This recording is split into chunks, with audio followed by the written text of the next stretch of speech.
we should have recorded. Okay, so we're recording. And yeah, so just whatever, whoever feels to take the ball and share something about everything that I shared right now that feels relevant, then that's the time. I'll just, yeah, Claire?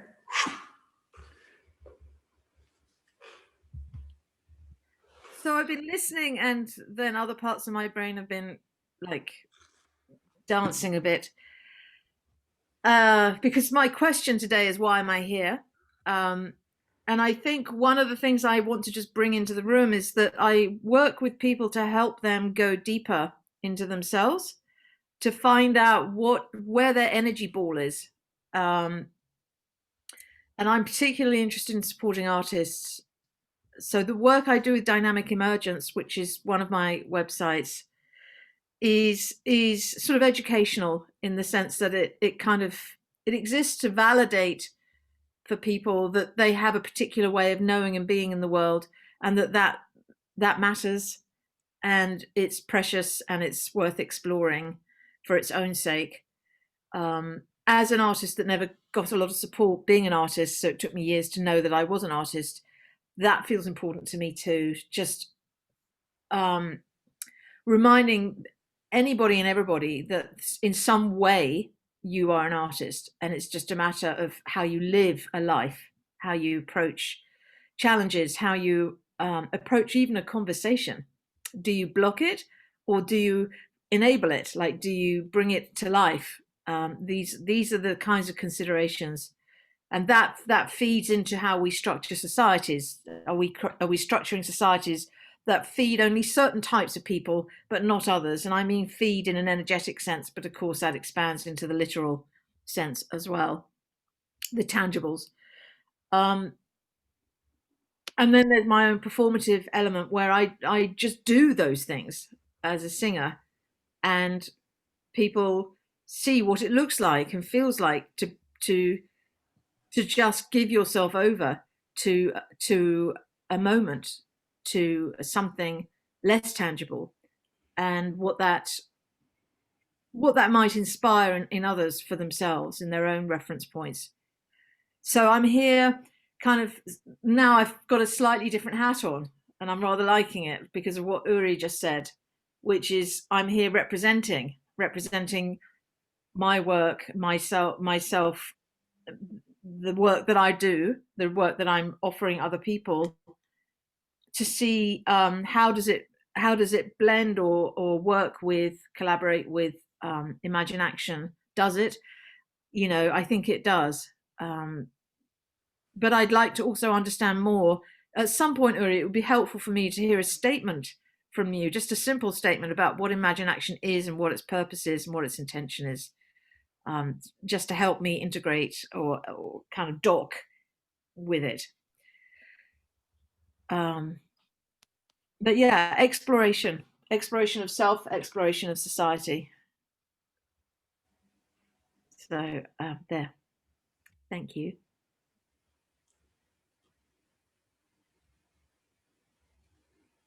So just for Tamsing, welcome. I'm sorry, I think maybe there was a mistake with the timing. So we were doing a check-in, and now we were sharing something around, I was sharing around, I don't remember what I was sharing, but the questions that we have around legal structure and then economic model and the idea of Imagine Action as a network of networks or an umbrella, but then also more specific, like the mentoring, the protocol for mentoring.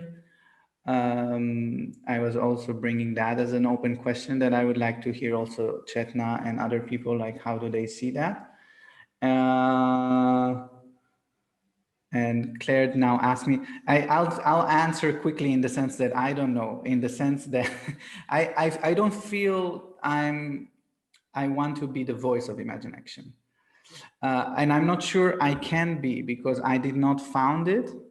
The founder is Hector, not me. And I'm not interested to inherit it as well. in that sense. And I'm not sure Hector is interested too as well. So I do say that what is on the website is all language that was co-created through a dreaming process with different artists. So the language is there. A new language might need to be created. We are creating this language right now.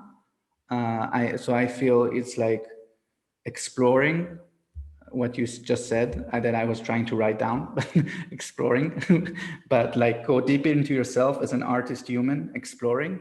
That's Imagine Action also. I feel that that's absolutely Imagine Action, and more, and everything that comes out of it also.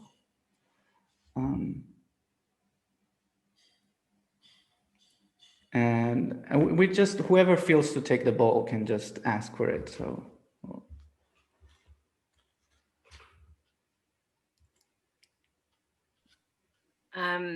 Just to say hello and arrive. And sorry, I was confused about the time. And sorry, Claire, I told Claire that she was an hour early. So I contributed to you being late too. Yeah, I'm really happy to be having and hearing this conversation and dropping in on it. And I know I've missed a bit. I did watch the beginning of last week's session because I was also late then. So I am catching up. I just have a really weird, the night before a meeting, I find out what happened at the beginning of the previous meeting. I watched it last night. So I will watch just to catch up on what you said, Uri, and what I've missed. And I find it really helpful when you articulate and reflect and explore on your thinking and digging and co-creative process. Like when you reflect on different parts of that, I find it really helpful. Because I've also had some question, like my own questioning of like, what is some of the questions I think Claire might have been raising just now or not, but sort of talking about what is Imagine Action and where does it sit, and for me, where do I sit in relation to it, and how does it relate to what can I contribute, what kind of positioning do I have? Yeah, and I think things emerging and bubbling up as each time we speak, and each time there are layers of like, oh, okay, and I can be many things to it, really. It's just, and will be more central or more peripheral depending on where it meets where we overlap in our needs and intentions. Am I still here? You've all frozen. Yeah, we see you frozen in a very interesting hand position, but I hear you. Oh, here I am. Can you hear me? Yeah. Oh, okay. Yeah, so that's just me arriving and into the conversation, and we'll see. Hello, everyone, and it's lovely to see all of you, other familiar faces that I haven't seen so much recently, Rang Boomi and others, all of you.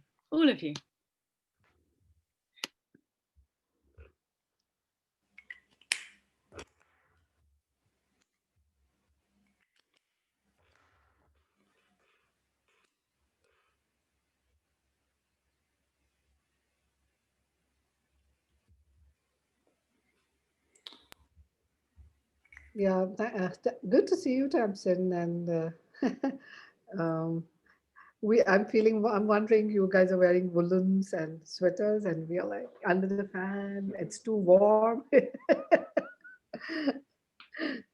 Yes, must be very cold. It's it was wonderful to listen to Claire, and I didn't know about the singing bit, Claire. But it's great to listen to that bit.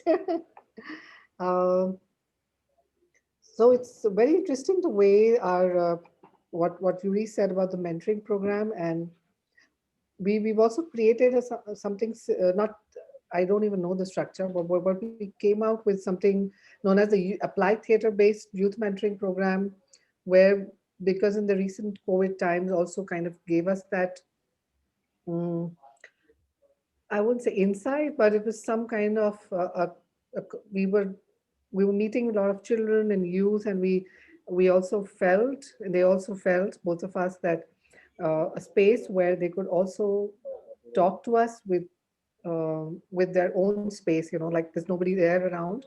Well, the pedagogy of the tool being theater is what they kind of love still. So we wondering, and also the whole idea of theater being collective and big and many people to just one person and the three of us in Rangbhoomi and a mentor. So that wasn't very clear, but we kind of designed and people got on board. So we have a person who does a lot of work on voice and viewpoints, which is from the city group. He's learned from there. Akshay Gandhi. Then there's Pankaj Tiwari, who's a theater curator at Amsterdam and is doing a lot of amazing work in Amsterdam, Zurich, in India too. So he's there on board with us, and there is a person who's doing a lot of work in the NLP and repatterning beliefs and working on beliefs. And we are doing a lot of work around body image, stories, and so we've kind of got this collective, uh, and we are working with this collective with about 30 sessions. And we already have two people, I must say young youth, who are young adults and youth who are a part of this program. One is almost like a 15-year-old young adult, and the other one is 23-year-old who studied from the UK, from the Kingston University in film and acting, and now wants to do like a one-on-one mentoring on how to move into more cinema and theater, moving into voice and body and text and combining all this. So this has been a very interesting model for us. And today we had a session with Pankaj Tiwari, who's from Amsterdam, and he was wondering, he was moving around the stories and open spaces and what is art, what not is art, conversation beyond what an artist is. So these are very interesting conversations that are happening with the young people.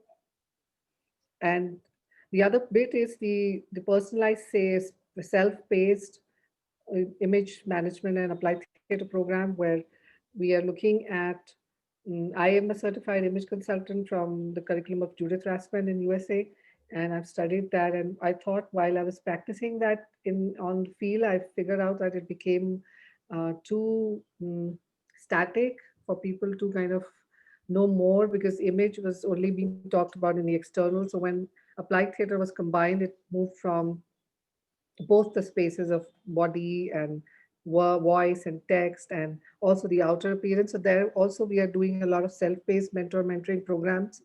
And the third one, also what we are looking at, the Imagine Action and Rangbhoomi collaboration, is also there is a calendarized format of 7 faculty coming on board. Yuri is one of them. And we are also looking in the middle of these programs. There are the mentees or the participants can come in the middle and also talk about how they are moving and creating this in their own spaces of work.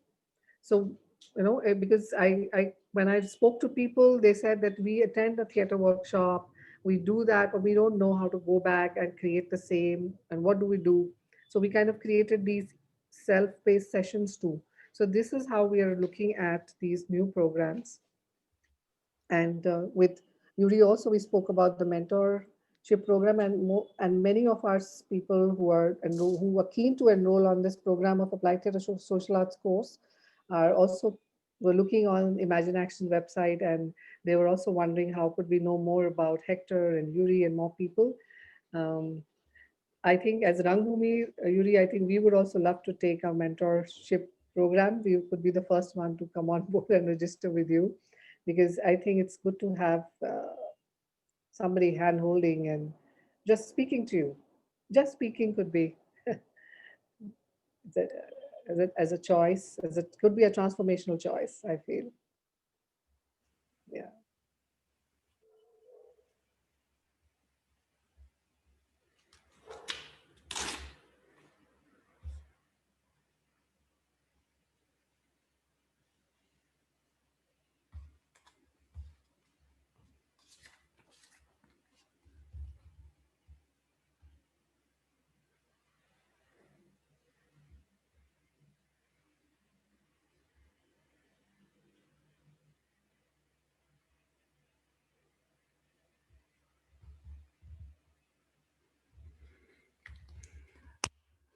In Dragon Dreaming, sometimes we say, don't be afraid of silence. In those moments, let the earth speak to you.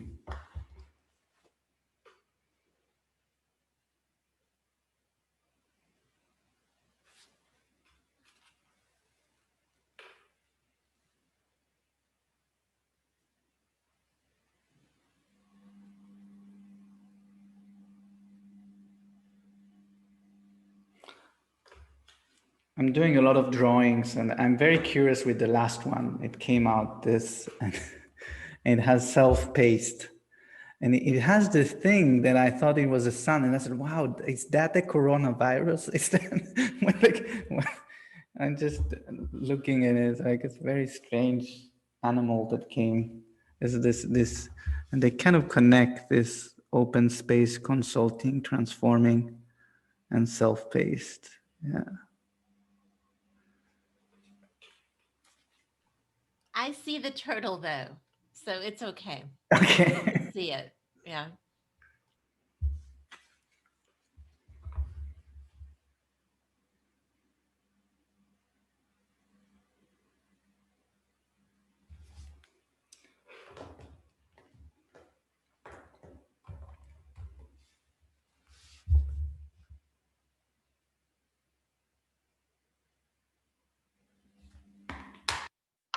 Yeah, there is another one that I drew that I also like. I think that's more practical. Like, who is the mentor? I like that. Who is the mentor? Who is the mentor? And when I look at it, and in the more practical sides, oh, we need to do a who is the mentor part on the website, like more in detail than collecting that. Who are the mentors? And but there is also like a meta question of who is the mentor? Like, who is the mentor?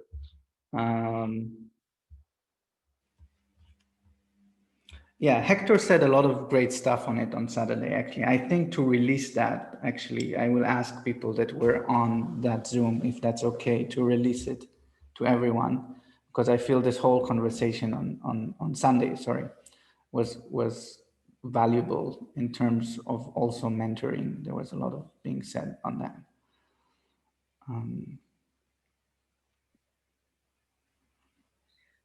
Yeah, I think it's a really good question. It's really important question. Who is the mentor, the mentors? And I think for me, when I imagine or think about it as where I've been in positions of as a potential mentee in situations, it's often been when I'm holding together or running a project and feel quite that I need more support, when I feel either somehow alone or not supported enough, or that I never know what I'm doing anyway. And I think it's maybe partly in the nature of the work, but I'm often just starting out a new different form of something, and then there's a new different form. And in those situations, I've sort of thought about having a possible mentor or somebody to check in with. And yeah, I think one of the things is matching that to the particular needs. If it's more like a one-to-one mentoring, I've either reached out to people who've done a similar kind of project or with a similar type of thing. So one example was when I was doing something with around disability and benefit system for benefits claimants, and it had a kind of legislative theatre quality, and then talking to somebody who had done a similar kind of project was just really helpful. Although you could say a lot of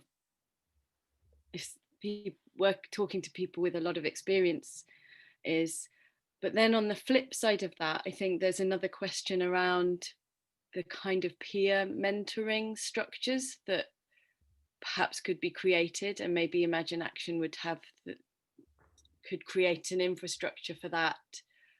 I could imagine having a group of 3 or 4 or 5 practitioners who I might check in with regularly, and we could share bits of our practice and projects, or the work that we're doing and things that we're struggling with, and give each other feedback.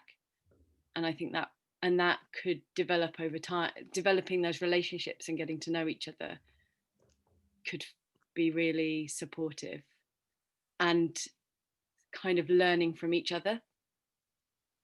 And an example of that I was thinking a bit as well with a 3 meeting that I had with 2 other people who were on the Unlock the News course, when we had a meetup outside of the course itself, and it became quite focused on one person's. We started to talk more about work outside of Unlock the News, and talking about one person's work who actually has a lot more experience probably than the other 2 of us in, well, we were talking a lot about Theatre of the Oppressed facilitating, but it might have looked in that situation as though we were supporting her to think through her next session.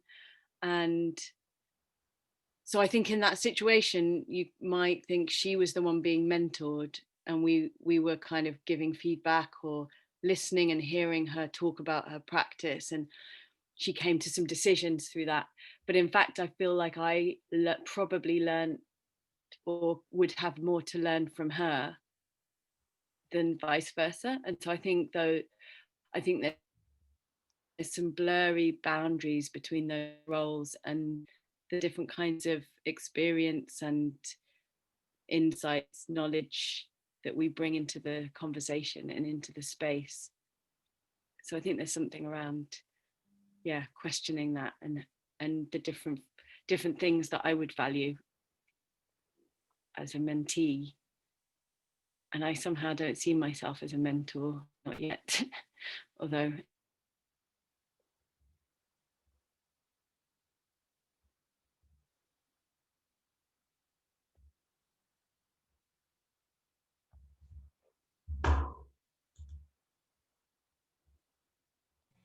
She froze. Yes, Yeah. he dropped out. Okay.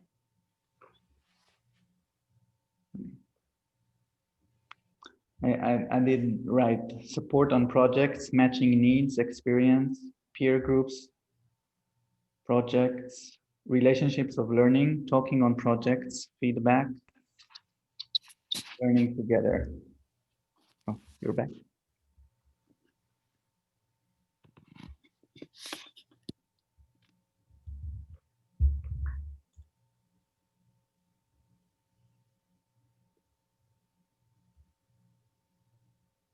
Sorry, I dropped off. I got kicked out. That's fine. I think I'd finished, maybe. I'm not sure when I got dropped off, but.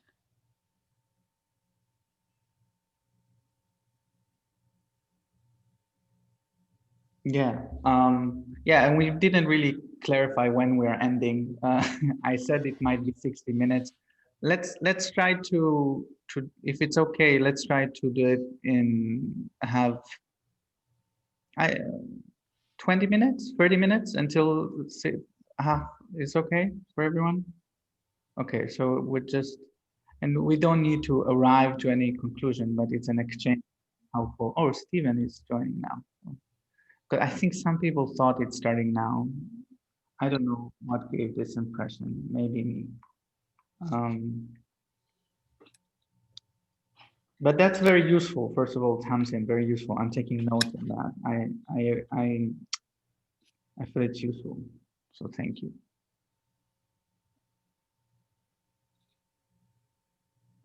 Hello, Stephen. We started an hour ago, but I think some people. What? Okay, finishing now anyway. I was just on another call, so I couldn't join earlier. Okay, sure. So we might do another half hour. So just as a catch up, we did a checking and more sharing, and now we were sharing about who is the mentor, and Tamsin was sharing some notes. I took some support on projects, matching needs, experience, projects, peer groups, relationships of learning, talking on projects, feedback, learning together.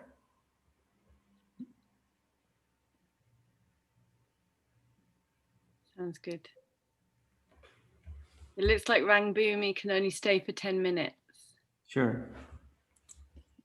So do you want to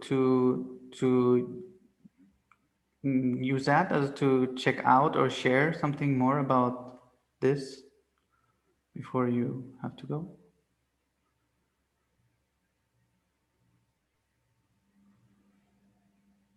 Yeah. So what I have understood so far while we are working on with these during this mentoring program is that knowing the mentee, knowing the person's background, the family background, where they are coming from, and what is their objective of being here. Is it only related to theater, or is it beyond theater that they have?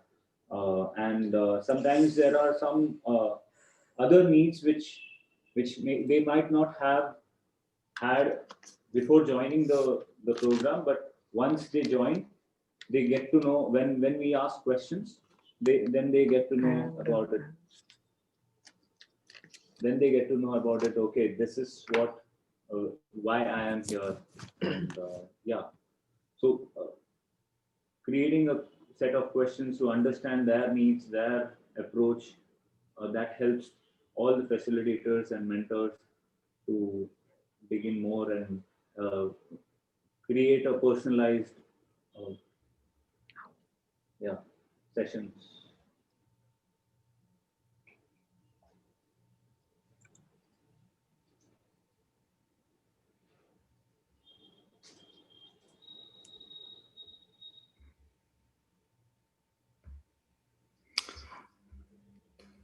I'm getting a lot of insights now. Like I have like light bulbs, a lot of light bulbs moment.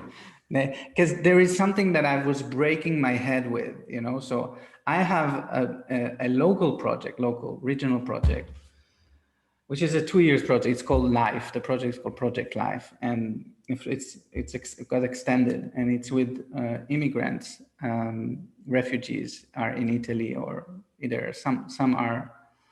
Now the people I work with are people that sometimes are even 20 years in Italy, and some of them are 20 years in Italy. They don't speak Italian yet. My role there is entrepreneurship. Social entrepreneurship group, and I've been struggling with two things. One is I've been struggling with bringing the arts and myself into that, and I've been struggling with the communication, and also I feel very attracted to the international work, and mostly in the COVID time. And here in the project, I have hours to finish in that project, and I've been avoiding it, you know, like to be,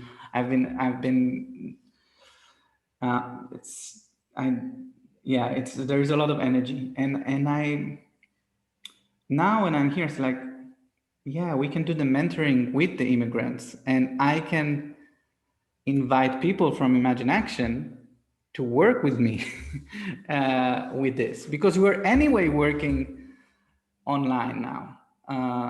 And that will be a great learning experience as well. Like, how do we do the mentoring in a very concrete context, you know? So moving from the personal story to an entrepreneurship, to a dream, and having that, I'm having that, oh, wow, maybe I can use my hours there and do this work. I just need to connect this, these two things, right? And because they are, yeah, anyway, I don't want to fill the space with that project, but there is a lot of, like, when I work there, I get a lot of pushback, which is not about me, but it's about the system they have been accustomed with, which is terrible. And they are, Yeah, but yeah, this is just my light bulb. Oh, I can connect that. There is a connection here, and I want to explore that. Yeah.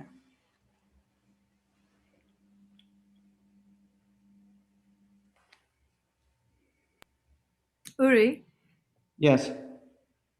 this may not be relevant, but it came forward in my mind when you were speaking, so I want to share it just in case. Sure. But I was being reminded that when immigrants, well, this is kind of a repetitious statement, when immigrants come to another country, they're leaving behind skill sets that were sometimes licensed, sometimes high profile, sometimes not appreciated by the society they were in, like we are, like this whole degree, but they have to suddenly start again, and sometimes are not seen for their professional history or their life learning. And when you said about pushback, even though this may not be exactly where the pushback's coming from at all, I just suddenly thought, I wonder if they're being invited to mentor other people in the community with the skills that they don't perhaps get to use legitimately anymore. Because that's one of the grievings from leaving one country and going to another, is the loss of identity and entitlement to see oneself a certain way through our own education or experiences. And this kind of also goes back to what Tamsin was saying, or at least what I did with what I heard Tamsin say, which is who's the mentor and who's the mentee, who has the power. And I don't know, I just feel that coming forward from my heart on behalf of.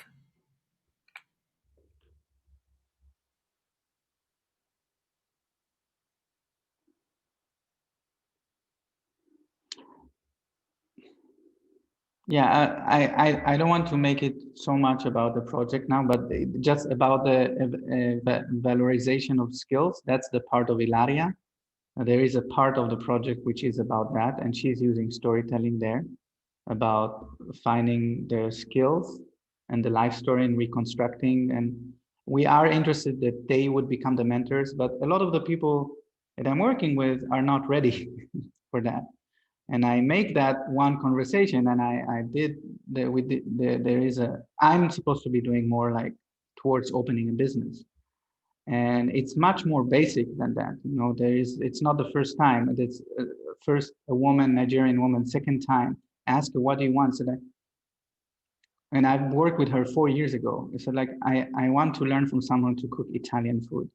And this drives me crazy because every Italian knows to do Italian food, and she just wants a connection, and I'm not able to give that in the sense that I want to create a container in which this is possible also to people, because there are people that are stronger and they are ready to mentor in the community. And this is obviously, but then it's always just developing the people that already have the skills, right?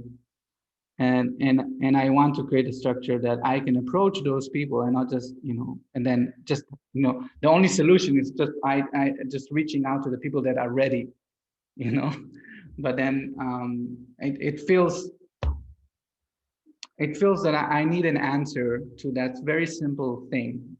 I want to create a structure in which this very simple thing can manifest. and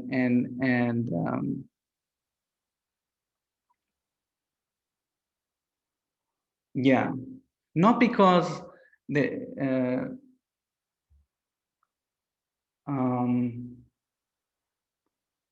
yeah, and it's just recognizing that it's complex. They're not stupid, but they're not where I am, where we are.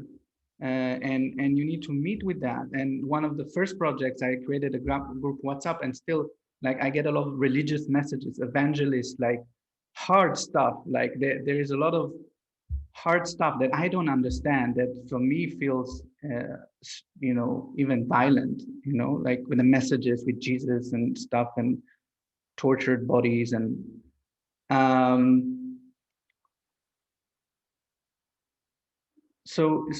yeah. So I hear that, and I also think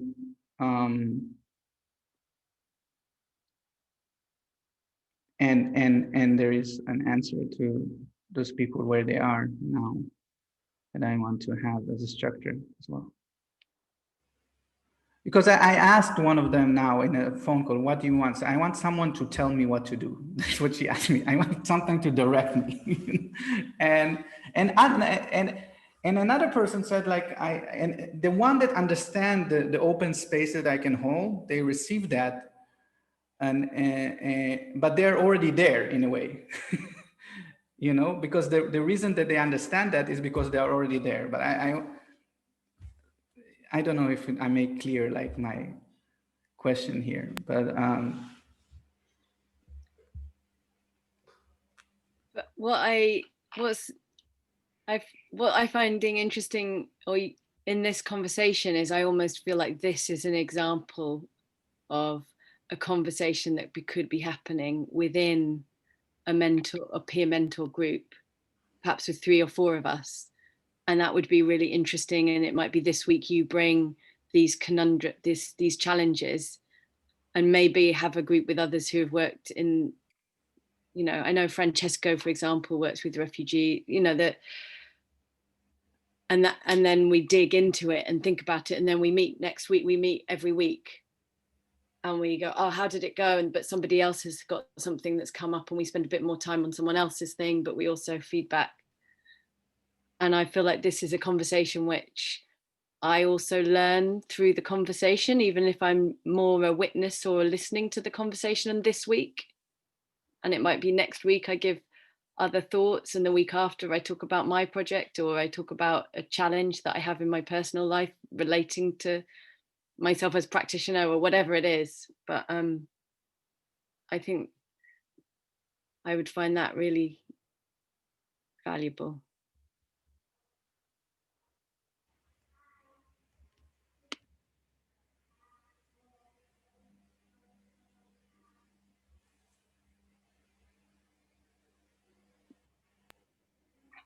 There's also something coming up for me in this around the local and the global, and these international connections and relationships that we've built up, that have emerged this year because of the situation, which I deeply value and find really exciting and attractive and rich and nourishing.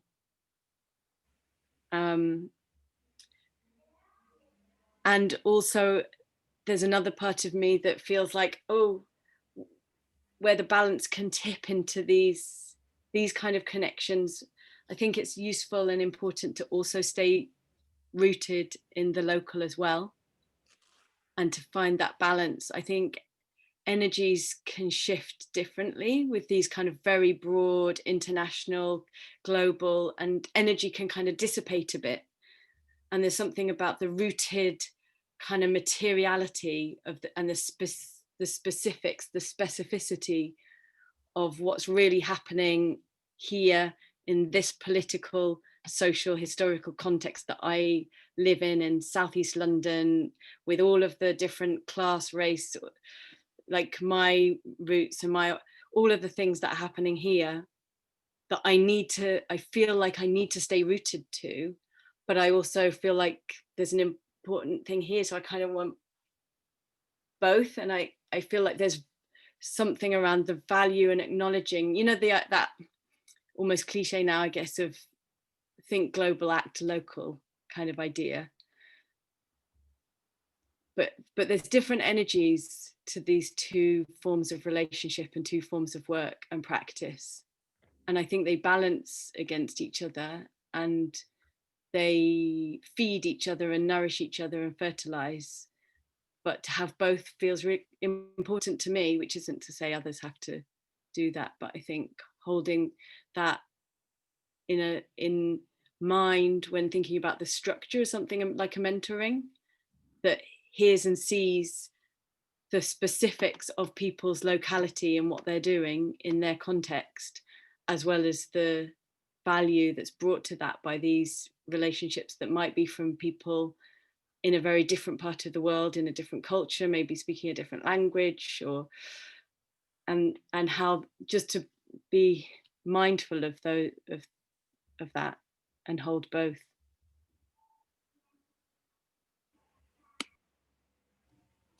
Tamsin, what you're speaking to, I think now our world has changed and we're going to be more global because of these internet meetings, where before it was just different. We weren't online. And this is going on and on, this COVID situation. And we thought, oh, it'd be over and we go back to normal. People have used that word. There is no normal. And I don't know if there's a new normal. I think we're going to go into this next decade. We've already started with tremendous change I have a book from a Wharton professor, and he broke it down by 2030. It's going to look so different. We're going to have jobs change like in the millions. And so we are going to be more globally connected. And it isn't, I have an organization and it's based here. I'm collaborating. And I don't know where it's based. How are they going to tax us if we're doing that? I don't know. If you really think about, where do you do business online? How are they going to handle that? That's not colonial. But yeah, so those are some thoughts that I just had. I hear that. I think that's true, and that's been happening for a couple of decades or a few now, that shift. And yet I also think it's important to think about the specifics of the locality and how that shift impacts. So for example, if we are working with a group of local migrants, that the situation they're in is so impacted by that local culture and how it receives them, what the history is of migration into the area, what the policies are, what the attitudes of politicians, of the news, and the housing situation, the resources. So I think a lot of the kind of work that I'd be interested in thinking about people's realities of like housing struggles and people being displaced is really specific. And when a certain class of people start to do more global work, and what does that do then to the local working class? How do those class divisions start to play out differently? I just think there's lots of, but yeah, I think it's an important point that is changing for sure. Well, this might be where the sort of the nature of projects that people are doing comes into play, in their local area. I mean, I think the mentoring, there's kind of a sense of mentoring amongst the sort of Imagine Action network, if you know what I mean, that level, which can happen in this case when I was thinking, we were thinking of calling it systemic coaching, like coaching the system of someone's challenge. And then you could act as a bunch of peers doing that type of thing, which sounds a bit like the kind of thing you're talking about here. And I think that's quite a valuable thing. And I sense something which isn't easily accessible another way. I mean, there's the question of like providing something that actually is not easily found elsewhere, and I think that now you do have the kind of sense of how much you get into someone's project, how much responsibility and ownership, because unlike I say, a research project or a drop in, drop out thing is like, how much are you going to be part of that project and part of that being a success or not being a success? And we did a project down at Niagara for a few years with the Multicultural Centre and some of the safe houses on the other side of Fort Erie and Buffalo from New York State. So, and the Multicultural Centres work with a lot of refugees. So there's a project called CrossGen. So that kind of, that type of project is something that could tie in with some models from that and some ways that worked.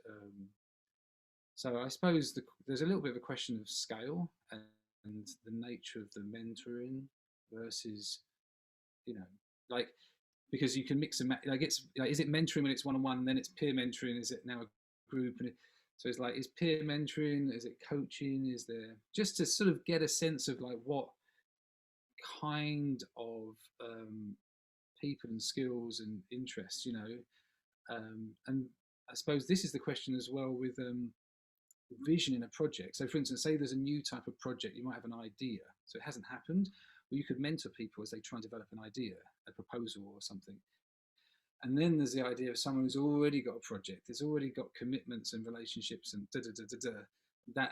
that's probably what I was looking at more, you know, with the collecting of stories and the story sharing about work already in place, and collecting stories and stuff, or experiences like the activity Claire did, to find sorts of things people are having in their work. And then there's this mapping process which Yuri was doing, also say, okay, what's being birthed or what things, but they can kind of overlap a bit, because obviously you're going to have an idea for a project in a context, but there might, you know, just resolving some of those things out might be, I think it's kind of important.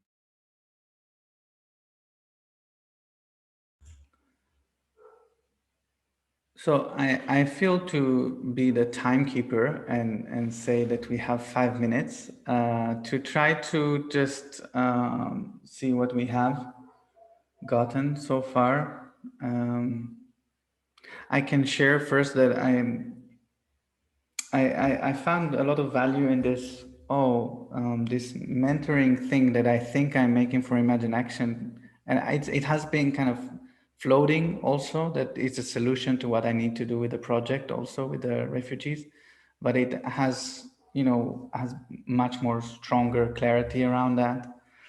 I also did now this drawing of the local value and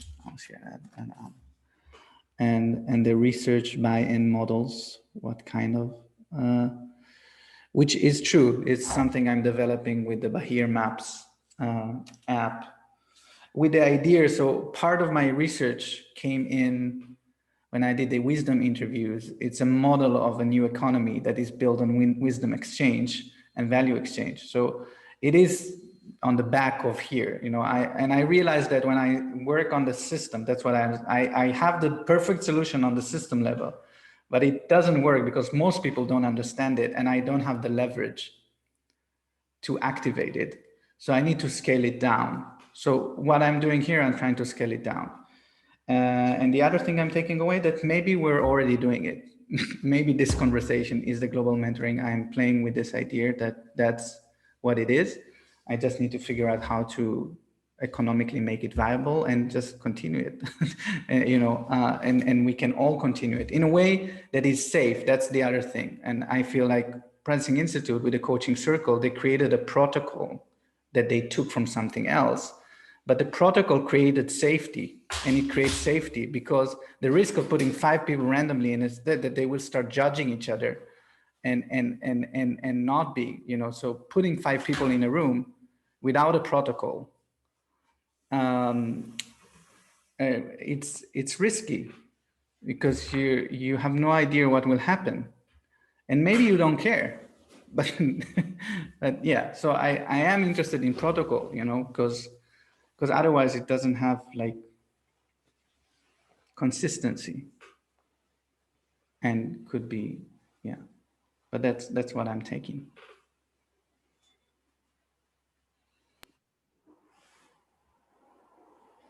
By protocol, is that like almost a framework for how the conversation? Yeah, it's a very detailed minute by minute Process. protocol of what's happening. Okay. Yeah. This is they build very strong protocols, and they need them because they don't have facilitators in the course. You know, you prepare a course for 100,000 people, and you want the level of sharing to be same without a facilitator there, and the protocol is kind of hold things together. Then the problem is that, is it accessible to everyone in the world that don't understand protocols? The protocols are a culture. system is a culture. Like systemized thinking is a cultural thing, which is not what the majority of the world even is brought up into. Yeah, that's really interesting, and that makes a lot of sense to me. And I had started to think of that, of not that, but a version of that after Uri and I had a sort of accidental one-to-one when I'd offered a session, and there was just the two of us, and I was sort of thinking about like that you could almost create a set of instructions or an outline of like, or an invitation, I would say, of one person talk for whatever, 1 minute, 3 minutes, 5 minutes, while the other one sketches, and then swapping over, like sketches whatever comes up, does a drawing, and then reflects back on that drawing, and then you swap over. And that could be the first, I don't know, 15, 20 minutes of a one-to-one session. But you could have a sort of outline of activities that either a pair could do, or then a 3 or 4s could do together to build up that. So it's just maybe a similar idea. Yeah, I think that's really interesting. And I think I've been in workshops where similar things are used that might have even been informed by the Presencing Institute, now that I think about it, about who was facilitating one in one case.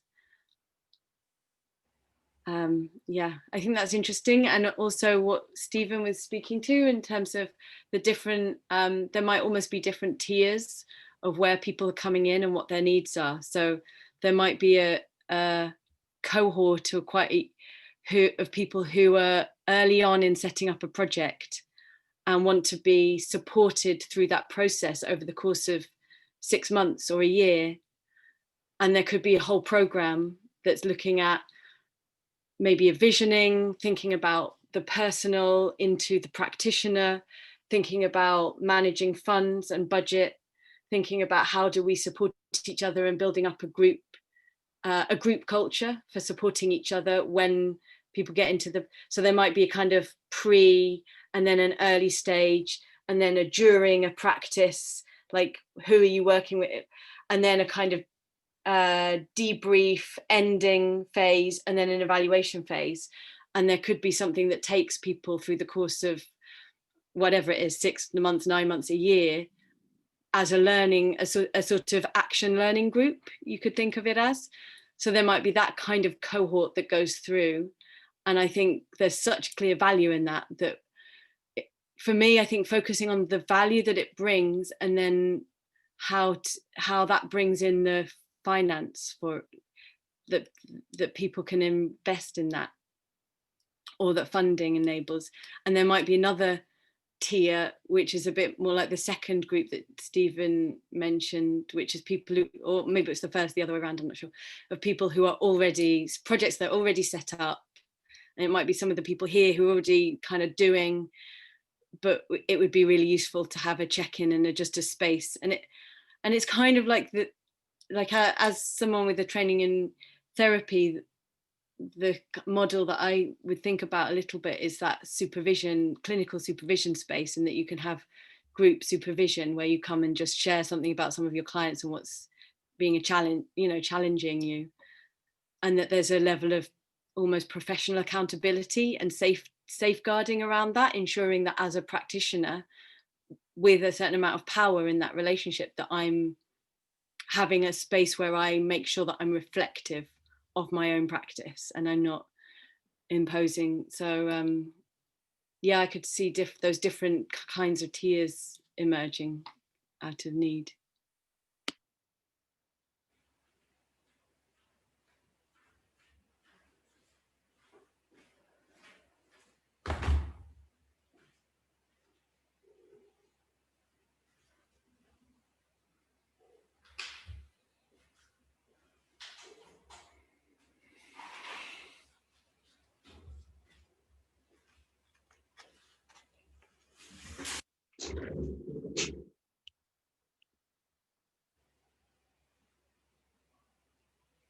No, that makes a lot of sense, Tamsin. I mean, I suppose this is partly where getting the purpose of the organisation a bit clearer. Some of the way the focus is helping to then see, what sort of stuff can be put out there as potential.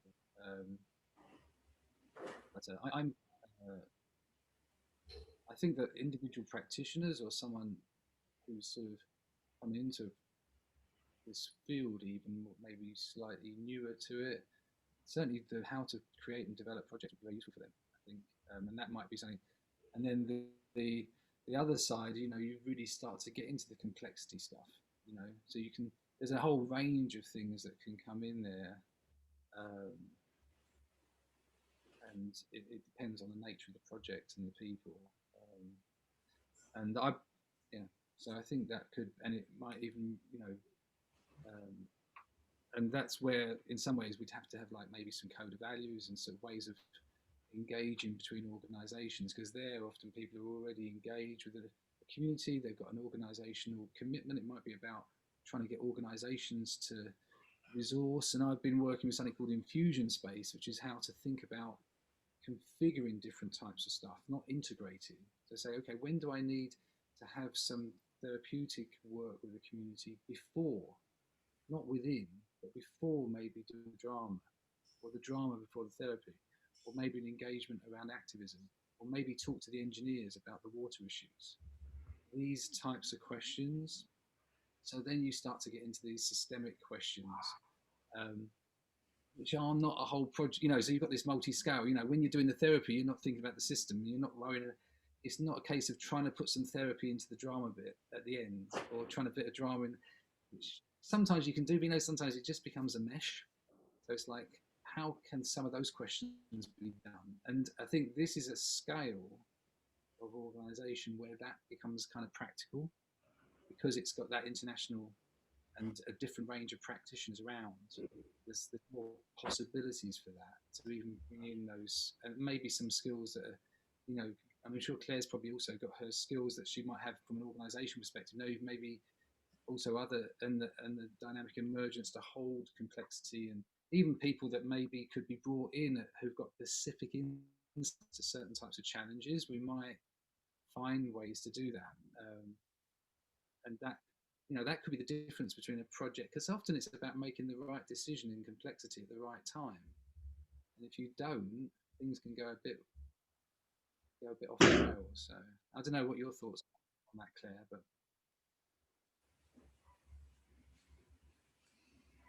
I don't know if I have any right now. I'm just kind of sitting in the conversation. yes, very. I can say that your volume is very quiet, Stephen. I don't know if you can turn your output up.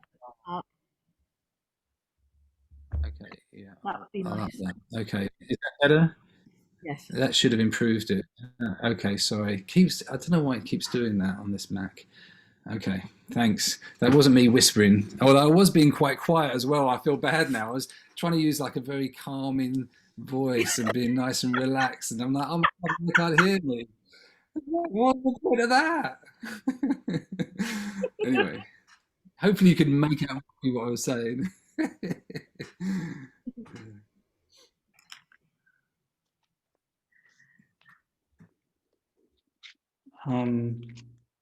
Yeah, I feel to try to do a checkout round if we can. That'd be actually, Yuri, just one thing when you check out, could you just give a summary of the group from India that was there, and just how that went for you and what that was about? Just because I didn't know they were going to be here, so it was great to see them.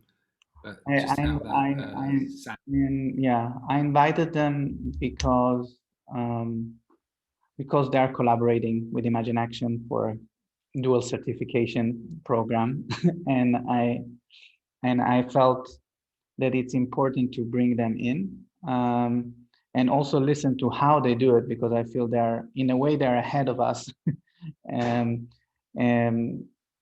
which I think is important to understand, because we're doing this, and I can keep the conversation, again, being the central point, but I prefer to use the spaces to bring in all the conversation when it's suitable. So because I'm the one officially involved right now, being a trainer in their program, but they use the logo of Imagine Action, so it's a course certification program.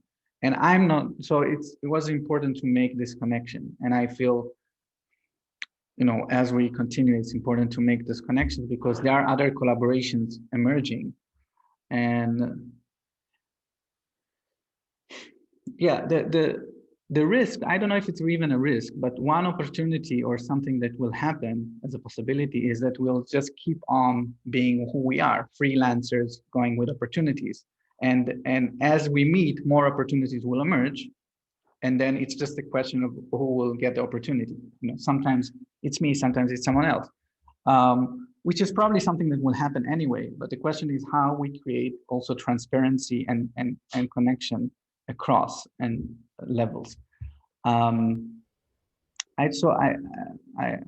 guess I don't know if I answered Stephen or just brought up something completely different, but that was the reason. And yeah.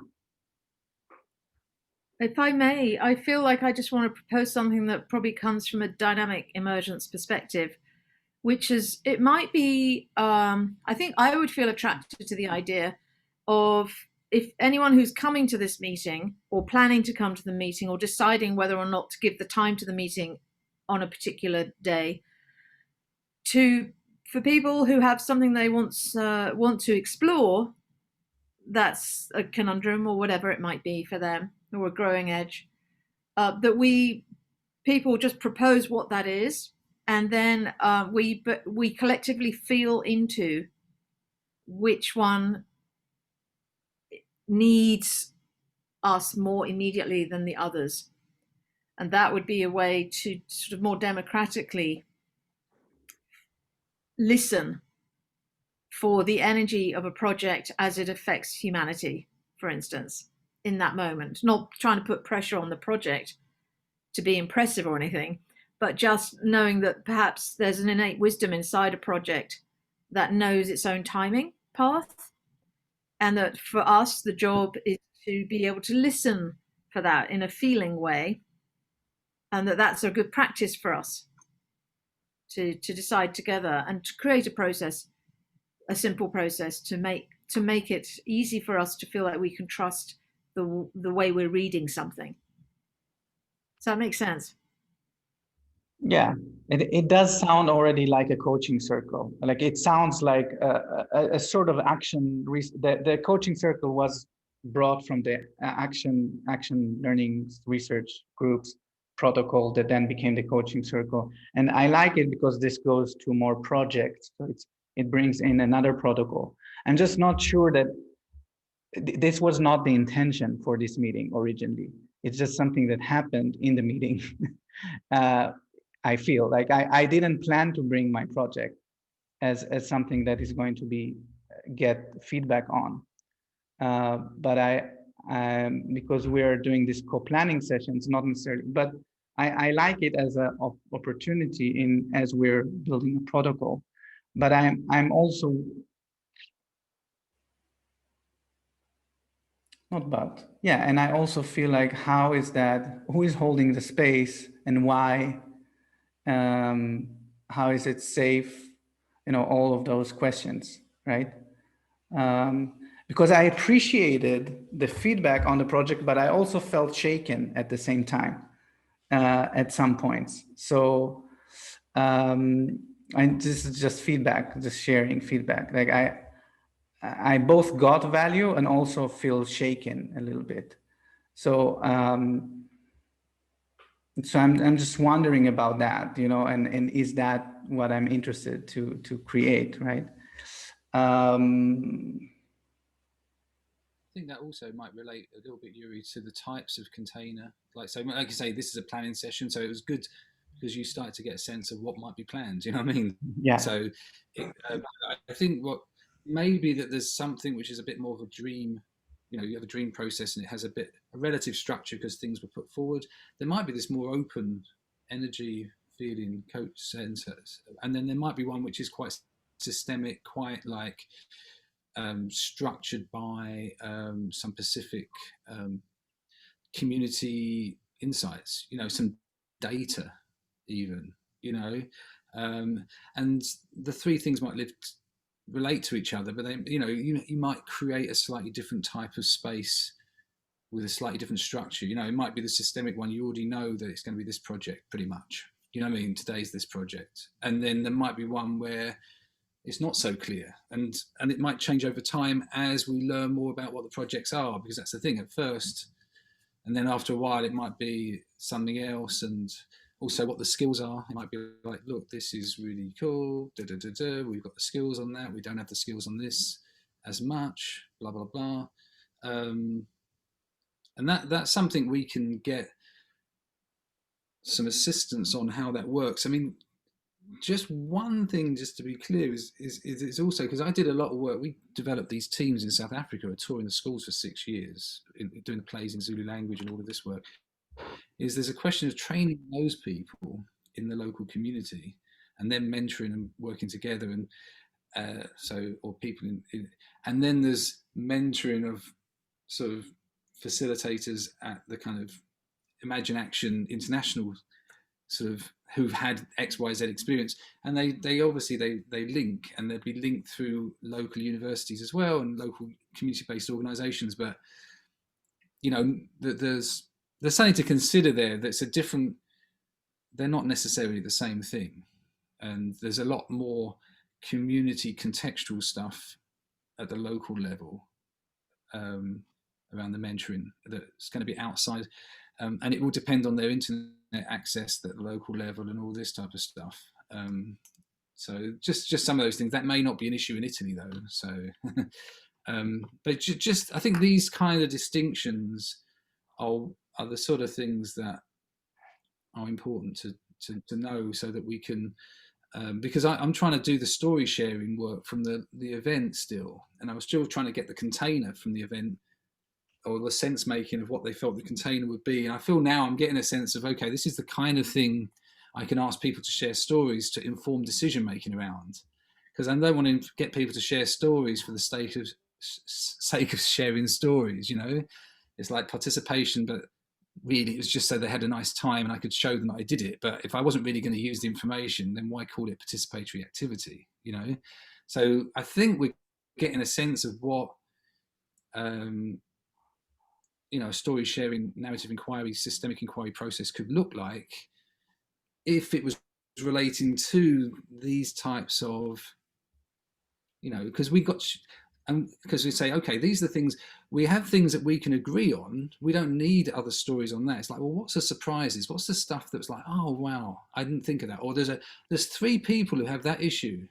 Or maybe, you know, maybe there's a lot of people who are working with activists and it's taken a lot of their time and energy. Or maybe it's a very particular thing that can be shed light on. Or maybe there's issues with, you know, other types of stories, you know. We don't know.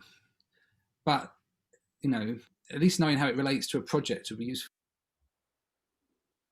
I'm just going to go. I have to go to something else now.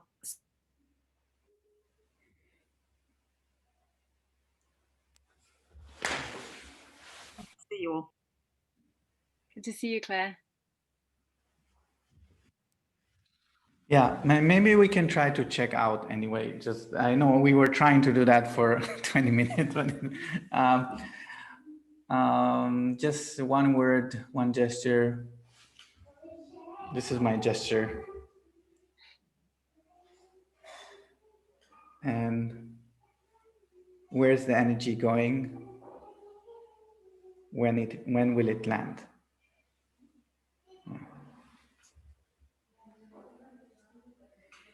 And I send it to Tamsin.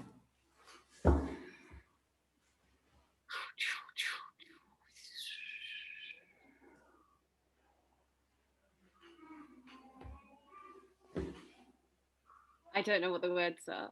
It's just like,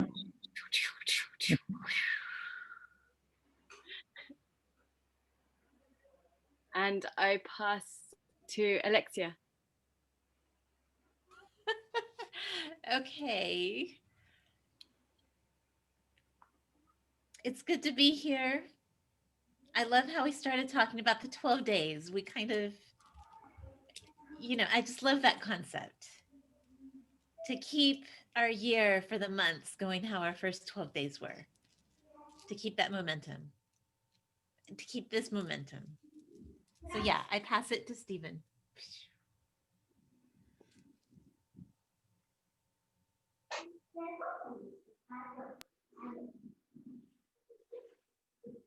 I'm just taking some of the energy from Lake Ontario behind me.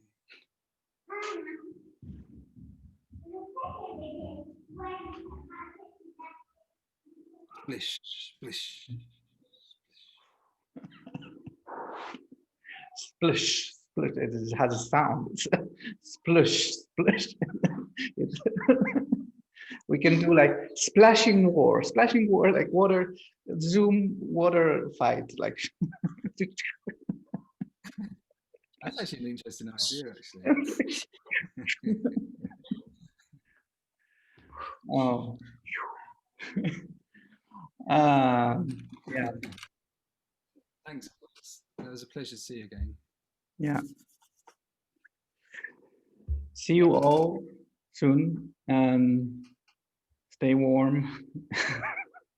And I guess we will meet in Unlock the News or before. I'm still figuring out the timing of all of this and if to keep Tuesday. It sort of works, and I didn't really put an ending date on those co-planning. But I'll sense into it. We are trying to move to Telegram. So just that you know, we're trying to move away from WhatsApp to Telegram within the months because of the WhatsApp rebellion that is going on. Everybody's rebelling against WhatsApp. And actually Telegram is pretty good for certain stuff actually. So I'm trying to create, and so I don't know if this is actually going to work because WhatsApp, it's pretty, everybody has WhatsApp, so it's going to be hard. But let's see. Just to let you know, I've got my live stream at 10. The only thing I have once a week is 10 a.m. Active Inference live stream. Right. It's like a live broadcast event. So that's the only time I definitely can't make, or I will be late because I have to finish. Right. It's normal. I hit it 2 hours today, so. Okay. 10 a.m. my time. I don't know what that is.